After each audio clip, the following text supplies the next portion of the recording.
But on the ground, the youth of Punjab only have one thing on their minds: jobs, or the lack of it. It is election season again in Punjab and parties are back to promising lakhs of jobs and a job per family. But there's little hope among the youth. Mohammad Ghazali spoke with students at the Punjab University in Patiala. There is no better place than a village or a university to find what is the mood of the state or mood of the nation. We often do ignore that. But right now I'm bringing you this segment from Punjabi University in Patiala, an iconic institute. The royal city of Patiala is identified by this university, and we'll try to find out that what has disheartened them, which political party, or what are their aspirations, what are their hopes from the polls or whosoever comes to power. चुनाव होने वाले हैं और हर बार की तरह इस बार भी सारी ही पार्टियां बेरोजगारी, नौकरी, इनकी बात करती है. आप इसके बारे में क्या सोचते हैं कि पंजाब की जो बेरोजगारी की दर है वो राष्ट्रीय दर से ज़्यादा रही है पिछले कई सालों में? क्या कारण समझते हैं इसका? It's a quite interesting question because it reminds me of Shakespeare's dialogue who says कि there is something rotten in the state of Denmark. तो similarly जो पंजाब है इसके भी हालात ऐसे हो चुके हैं कि whether it's unemployment or other issues, so day by day जो पीछे ही जा रहा है.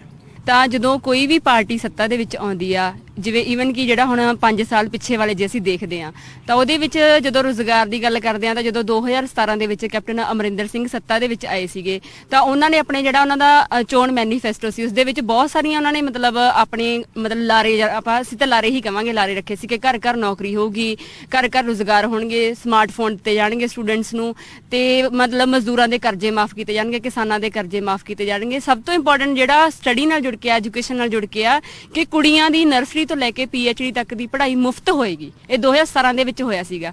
ਤਾਂ ਜਦੋਂ ਸੱਤਾ ਦੇ ਵਿੱਚ ਆ ਜਾਂਦੇ ਨੇ ਤਾਂ ਕੈਪਟਨ ਸਾਹਿਬ 5 ਸਾਲ ਦੇ ਵਿੱਚ ਅਸੀਂ ਪਟਿਆਲੇ ਦੇ ਪੰਜਾਬੀ ਯੂਨੀਵਰਸਿਟੀ ਦੇ ਵਿੱਚ ਖੜੇ ਆ ਤਾਂ ਉਹ ਕਿੰਨੇ ਵਾਰ ਇੱਥੋਂ ਦੀਆਂ ਕੁੜੀਆਂ ਦੇ ਨਾਲ ਗੱਲਬਾਤ ਕਰਨ ਲਈ ਆਏ ਨੇ, ਕਿੰਨੀ ਵਾਰ ਉਹਨੇ ਕਿੰਨੀਆਂ ਕੁ ਕੁੜੀਆਂ ਦੀ ਪੜ੍ਹਾਈ ਮੁਫਤ ਕੀਤੀ ਆ. ਈਵਨ ਕਿ ਇਸ ਸਾਲ 2021 ਦੇ ਵਿੱਚ ਸਾਡੀ 10% ਫੀਸ ਵਧਾ ਦਿੱਤੀ ਗਈ ਆ. ਲਗਾਤਾਰ ਉਹੀ ਚੀਜ਼ ਜਿਹੜੀਆਂ ਇੱਥੋਂ ਦੀਆਂ ਨੇਤਾਵਾਂ ਨੇ ਜਿਹੜੀਆਂ ਅੰਗਰੇਜ਼ਾਂ ਦੀਆਂ ਕਾਲੋਨੀ ਚੜ੍ਹਦੇ ਸੀ, ਉਹੀ ਨੇਤਾਵਾਂ. ਕੈਪਟਨ ਕੇ ਪਰਿਵਾਰ ਦੀ ਗੱਲ ਚੱਲੀ ਹੈ ਕਿ ਕੈਪਟਨ ਦਾ ਪਰਿਵਾਰ ਸਾਰਾ ਅੰਗਰੇਜ਼ਾਂ ਦਾ ਇੱਕ ਤਰ੍ਹਾਂ ਦਾ ਨਾਲ ਰਹਿ ਚਾਕਰੀ ਕਰਦਾ ਰਿਹਾ ਉਹਨਾਂ ਦੀ. ਤੇ ਉਸ ਤੋਂ ਬਾਅਦ ਲਗਾਤਾਰ ਬਾਦਲ ਕੇ ਇੱਦਾਂ ਕਰਦੇ ਰਹੇ ਨੇ, ਅਡਵਾਨੀ ਇੱਦਾਂ ਕਰਦੇ ਰਹੇ ਨੇਗੇ.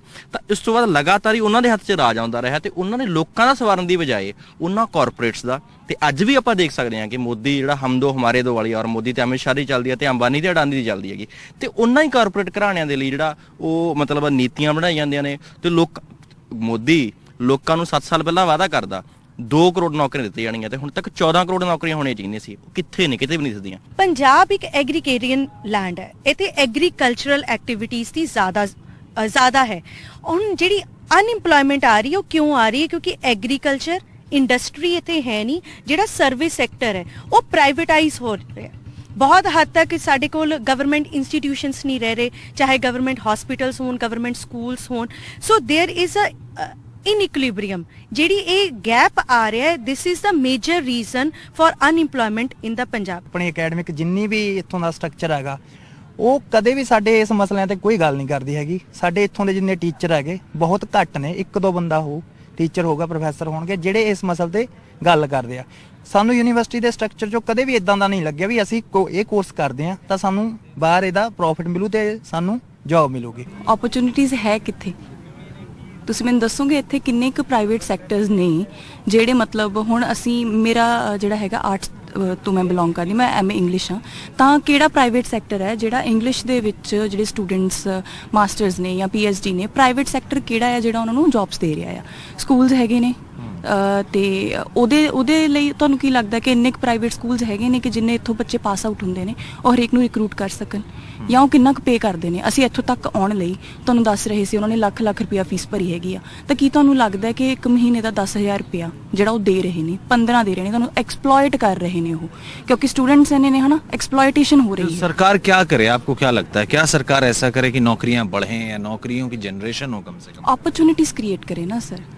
ਉਹ ਤਾਂ ਹੁਣ ਉਹ ਜੇ ਆ ਰਹੇ ਨੇ ਤਾਂ ਉਹਨਾਂ ਨੂੰ ਕੋਈ ਇੱਕ ਸਟਰਕਚਰ ਦੇਖਣਾ ਪਏਗਾ ਕਿ ਅਸੀਂ ਕੀ ਸਟਰਕਚਰ ਬਣਾਉਣਾ ਹੈਗਾ ਆ ਸਟੂਡੈਂਟਸ ਦੇ ਲਈ, ਕਿ ਹਰੇਕ ਬੰਦੇ ਨੂੰ ਘਰ ਨੌਕਰੀ ਦਾ ਉਹਨਾਂ ਨੇ ਵਾਅਦਾ ਕੀਤਾ ਆ, ਉਹਨਾਂ ਦਾ ਸਟਰਕਚਰ ਕੀ ਆ? This entire brainstorming session or the chat exactly sort of highlights that what ails this university, what ails this state, a state which is under debt of more than 2 lakh crores. The youth say that the colleges have not recruited professors for decades now, yet they say that they will strive for it. They'll force governments to create job opportunities in Punjab.